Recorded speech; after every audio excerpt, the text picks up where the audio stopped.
All right, we move on to the next part of this. What Europeans knew about world history prior to Columbus.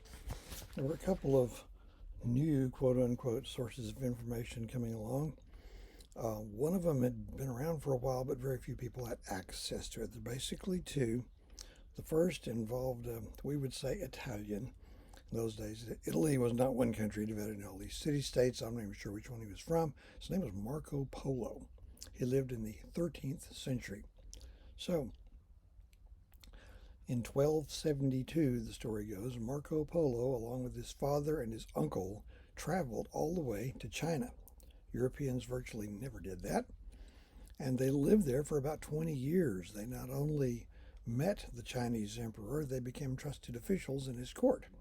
They traveled around, they saw pretty much what there was to see. And by the early 1290s, however, the emperor, who was their friend and protector, was old and ill and, as we might say, on the off ramp. His successor was a mortal enemy of theirs, and they knew that if the emperor should die before they could get out of the country, his first official act would be to have them killed. So they managed to get out of Italy and make their way back to Italy. Back home, Marco Polo, spare the reason why he had time on his hands, he wrote down all he could remember of what he saw. He might not have written down everything he remembered. There's one glaring omission. But Marco Polo's book would remain Europe's main source of information about China until the 19th century. That's going to be 600 years later. Now, at first, books existed only in manuscript. All right, they were handwritten. The only way to make another copy was for a highly professional scribe to just copy it out letter by letter. That was an advanced profession, well paid one, and scribes, part of their professional reputation was not making any mistakes, so it held up fairly well. But there can't be very many books, and literacy remained quite low. In the mid 1400s, in the 1450s, a German named Gutenberg invented movable type, where it was possible to set books in type and print them on a slow, crude printing press. It's still slow and crude, but it greatly multiplied the number of books that could be produced and how fast they could be produced. Within 1 decade of that invention, Marco Polo's book had been set in type and was finding a much wider audience. Um, Among the audience was surely Cristoforo Colon, or Christopher Columbus, as he would have introduced himself. And whatever else was in Marco Polo's book, there were two things that pretty well stuck out. One of them was where the most expensive luxury goods on the market in Western Europe came from originally. Nobody really knew. The most expensive things were actually spices and certain fabrics, Persian rugs, that kind of thing. But the spices in particular, you have no idea, neither do I really, how boring life would have been in Europe in the Middle Ages. The menu is very short and very bland. The idea that eating food could be pleasurable probably isn't quite there yet. But spices to enliven the flavor of food. Now, all anybody knew was that Italian merchants would bring these back from an area known as the Levant. Levant, that's the eastern shore of the Mediterranean Sea. They bought them there from whoever had them, and they would bring them into Europe, and the demand so far outstripped supply that for quite a while an ounce of gold would not have bought you an ounce of any of a number of spices you could load up on at Walmart for $10. So this trade in spices monopolized by the Italians, this actually led to traveling merchants, things called fairs. Cities began to regrow. Money came back into circulation. Central governments could tax the merchants in exchange for protection. Kings could make themselves supreme in their domains. This was huge.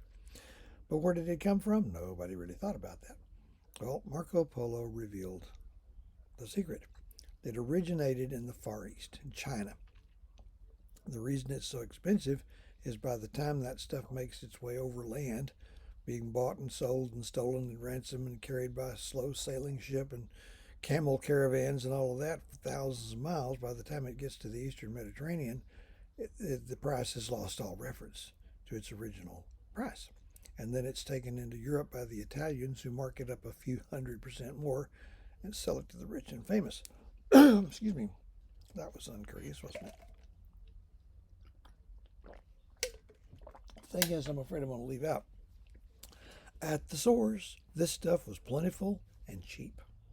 So if you could just get there without having to go the long way around, you could load up on that stuff for little or nothing, get back in one piece. You'd get so stupid rich your grandkids wouldn't have been able to figure out how to spend it all. Though, trust me, they would try. So that's one big deal. The other big deal was that Marco Polo reports that on the far end of China, there's another ocean. The east coast of China, there's another ocean. So, surely Christopher Columbus couldn't have been the only uh, potential explorer. Would think, ocean here, meeting the Atlantic, ocean there, same ocean? If it is, why couldn't we just get us a big old ship and sail across it? That would potentially give you a direct route to markets where you could load up cheap on stuff that would be fabulously valuable back in Europe. There we go. So, Marco Polo. Recent years, people have begun calling him into question. The one glaring omission I mentioned, he never mentions the Great Wall. The Great Wall. People used to think you could see it from the space shuttle. I don't think you could do that. But this thing ran over 1,000 miles. Very imposing thing. Marco Polo never mentioned it. So I don't know, maybe he passed it going in and passed it again coming out. But he's from Western Europe. Cities are walls. You can't focus your eyes without seeing a wall. What's another wall? I don't know. But anyway, there you go. The other new source of information was of much more recent origin, just about a generation before Columbus, who was born in 1451, by the way. This new source of information involved a Portuguese nobleman, a member of the royal family known as Prince Henry. Many, many years later, somebody added the nickname the Navigator. So there's Prince Henry's fallen out of the trees, so that differentiates him, I guess. Prince Henry the Navigator was intensely interested in finding out all he could learn about Africa. Now, Europeans knew about North Africa, the Mediterranean coast there, but you go inland a little bit, you come to a huge desert, and then you almost nothing about sub-Saharan Africa. It's labeled terra incognita on maps, unknown land, sometimes called the Dark Continent because so little was known. He wants to know more. Don't have time to explain that, just take it from me.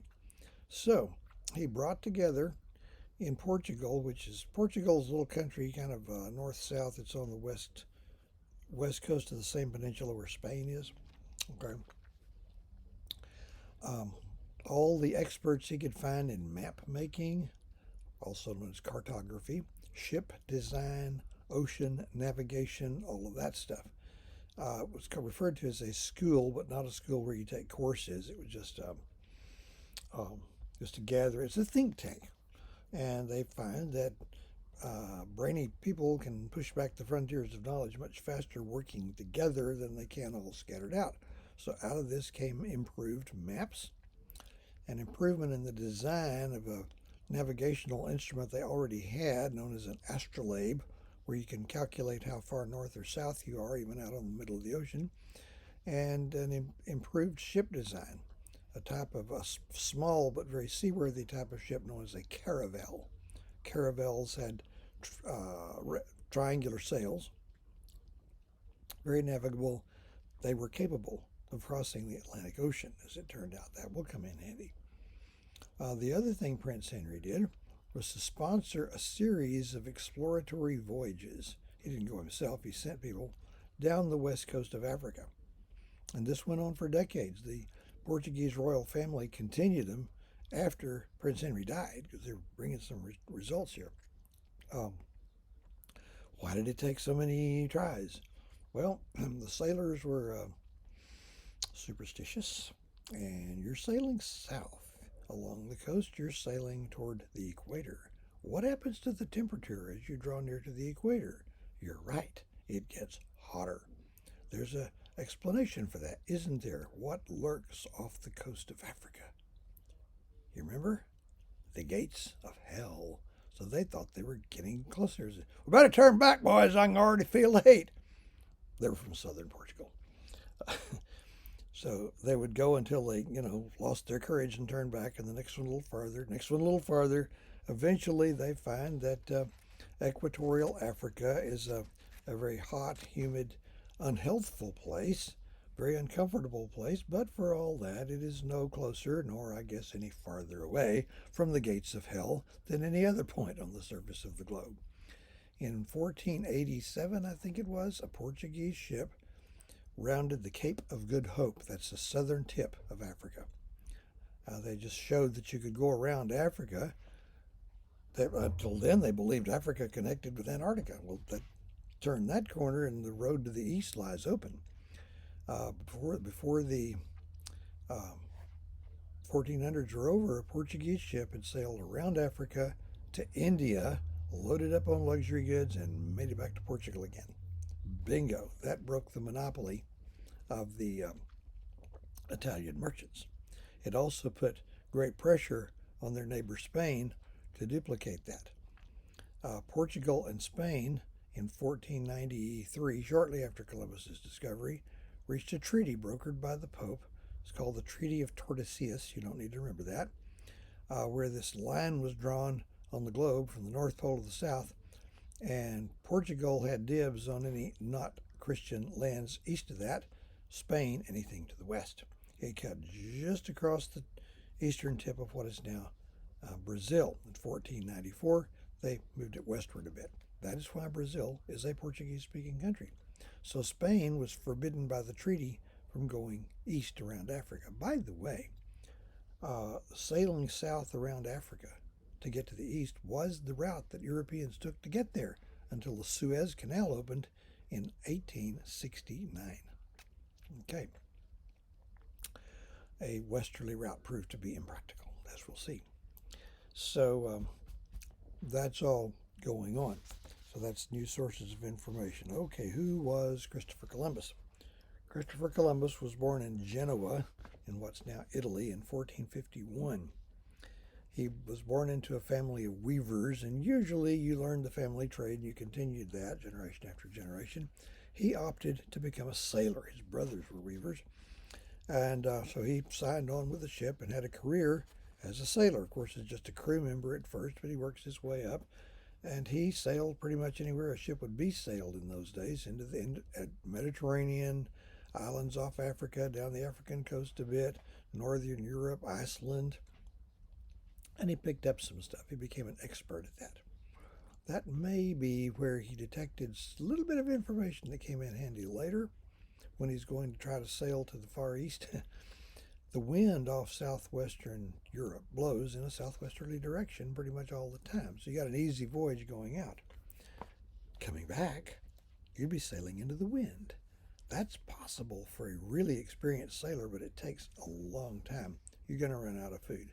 What he discovered was that the winds in the North Atlantic, northern part of the North Atlantic, blow northeast. They blow in a big, big, big circle. Came to be called the trade winds. He knew about that. I'm not sure who else did. All right. When Columbus was about 25 years old, he had a kind of life-changing experience. The ship he was a crew member of was attacked by pirates and burned. I mean, it's sunk. It's gone. And he's dog paddling around out here in the Atlantic, out of sight of land. What do? You pick a direction and swim for it. Being an experienced sailor, he's able to make the right guess. And so he swam all the way to the Portuguese coast. Some think it could have been 20 miles. What they based that on, I have no clue. But when he comes wading up out of the surf in Portugal, it is with the conviction that God has spared his life for a really special purpose. Before you giggle at that, I would suggest that discovering two previously unknown continents and altering the course of the history of the world qualifies as a special purpose. So, we're not through with Columbus. We'll pick him back up later in part 3.